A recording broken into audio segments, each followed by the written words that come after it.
এরপরে 6 নম্বর কর্মসূচি হলো একটা নারীর জন্য, একটা মেয়ের জন্য, একটা নারীর জন্য 6 নম্বর কর্মসূচি হলো ছেলে মেয়েদেরকে দেখাশোনা করা, ছেলে মেয়েদের হক আদায় করা, ছেলে মেয়েদেরকে সুন্দরভাবে দেখাশোনা করা। বড় আশ্চর্য পরিতাপের বিষয়, ইমাম গজ্জালী রাহমাতুল্লাহ আলাইহি বলেন, একটা সন্তানের জন্য তার প্রাথমিক শিক্ষা প্রতিষ্ঠান হলো তার মা বাবা। ও মা বোনেরা, আপনি আপনার সন্তানকে যাহা শিখান আপনার সন্তানও তাহাই শিখবে। আপনার সন্তানকে যদি হরে কৃষ্ণ রাম কৃষ্ণ শেখান আপনার সন্তানও হরে কৃষ্ণ রাম কৃষ্ণ শিখবে। আপনার সন্তানকে যদি আল্লাহ রুবুবিয়্যাতের স্বীকারোক্তি দেন, ও মা বোনেরা, আপনি যদি আপনার সন্তানকে আল্লাহ চিনান আপনার সন্তান আল্লাহ চিনবে। আপনি নামাজ পড়ে আপনার সন্তানও নামাজ পড়বে। কত সুন্দর বিষয়! সন্তান কেবলমাত্র 3 থেকে 4 বছর এখনো সুন্দরভাবে কথা বলতে পারে না, কেবলমাত্র আস্তে আস্তে করে ছোট ছোট পা দিয়ে হাঁটাচলা করে। ও মা, আপনি যদি নামাজে দাঁড়িয়ে যান, আসরের নামাজে দাঁড়িয়ে গেলেন, আপনি আসরের নামাজে দাঁড়িয়ে যাওয়ার পর আপনি উঁচু করতে গেলেন, আপনার সন্তানও আপনার সাথে হাত মুখ দেবে, অথবা সন্তান কোনো কিছুই বুঝে না। আপনি উঁচু করতে যান, আপনার সন্তানও উঁচু করতে যাবে, উঁচু করে এসে আবার মুসল্লায় দাঁড়ান, আপনার সন্তানও আপনি পাশে দাঁড়াবে। কারণ আপনি যাহা কিছু করেন আপনার সন্তানও তাহা কিছু করে। আপনি যেতেই যান আপনার সন্তানও সেটাই করে। মুসল্লায় দাঁড়ানোর পর আপনি আবার সুন্দর বলে তাকবীর বলে আপনি উপরে হাত তুলে আবার তাকবীরে তাহরিমা বলে হাত বাঁধলেন, আল্লাহু আকবার বলে হাত বাঁধার পর আবার আপনি আপনার ঠোঁটকে নড়াচড়া দিয়ে সূরা ফাতিহা বা অন্য একটা সূরা পড়ে 1 রাকাত করে পূর্ণ করেন। খোদার কসম করে বলে, আপনি যেটা করতেছেন আপনার সন্তানও কিন্তু সেটাই করতেছে। আপনার পাশে দাঁড়িয়ে আপনার সন্তান বারবার আপনার মুখের দিকে তাকায়, আমার মা কি করে, আমার মা আবার কি করে। সন্তান থেকে মা ঠোঁট নাড়ায়, সুবহান রাব্বিয়াল আযীম, সুবহান রাব্বিয়াল আযীম, সুবহান রাব্বিয়াল আ'লা, সুবহান রাব্বিয়াল আ'লা। মা ও ঠোঁট নাড়ায়, সন্তানও ঠোঁট নাড়ায়। সন্তান কিছুই বুঝে না, কেবলমাত্র কথা বলতে পারে।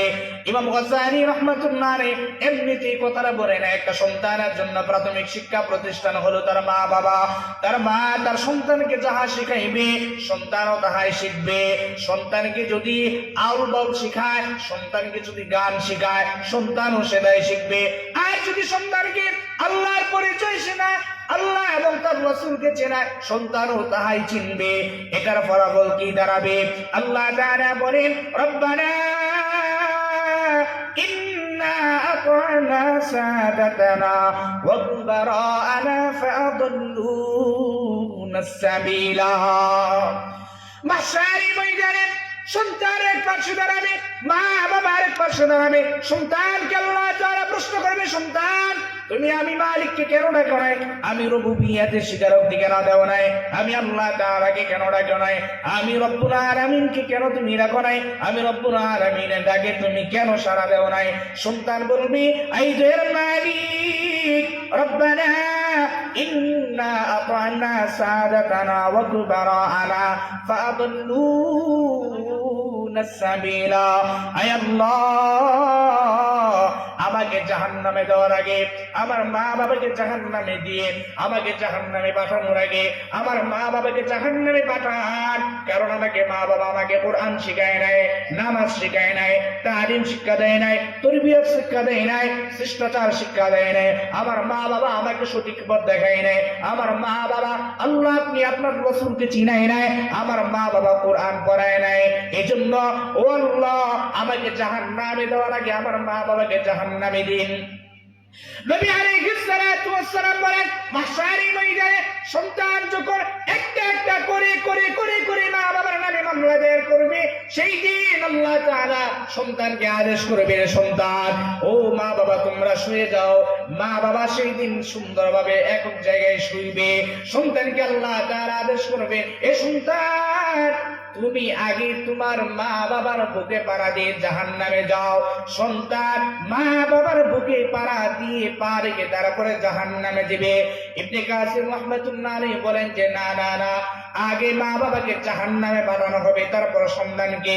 মোল্লা আলী কারি রহমাতুল্লাহ আলাইহি বলেন যে এমন ভাবে না, এভাবে আল্লাহ তাআলার আদেশে আগে সন্তানকে জাহান্নামে যাবে। কারণ হলো প্রতিটা মানুষকে আল্লাহ তাআলা বুঝার জন্য আকল নামক দৌলত দিয়েছেন, ডান বাম চেনার জন্য দৌড় সম্পদ দিয়েছেন, মেধা দিয়েছেন। এই সন্তান দুনিয়ার সব চিনলা, আখিরাত চিনলা না, দুনিয়ার সব বুঝলা, আল্লাহকে চিনলা না, দুনিয়ার সব করলা, আল্লাহকে চিনলা না। এই সন্তান তুমি তোমার মা বাবার বুকে পাড়া দিয়ে জাহান্নামে যাও। ও মা বোনেরা, সেই দিন আপনি আপনার সন্তান যদি আপনার বুকে পা রেখে যদি জাহান্নামে যায়, সন্তানের জন্য বাড়ি করলেন, গাড়ি করলেন, এত কিছু করলেন, সন্তানকে না খাওয়াই আপনি খাওয়াইলেন না, সন্তান দুঃখে পড়ে গেলে আপনার ঘুম হয় না, এত কিছু করা সত্ত্বেও আপনার এই সন্তান আপনার বুকে পাড়া দিয়ে জাহান্নামে যাবে, কিভাবে সম্ভব?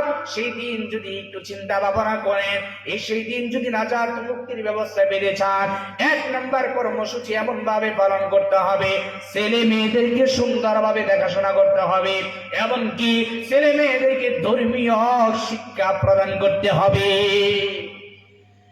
ছেলে মেয়েদেরকে দিনের শিক্ষায় সুশিক্ষায় আদর্শবান সন্তান হিসেবে গড়ে তুলতে হবে।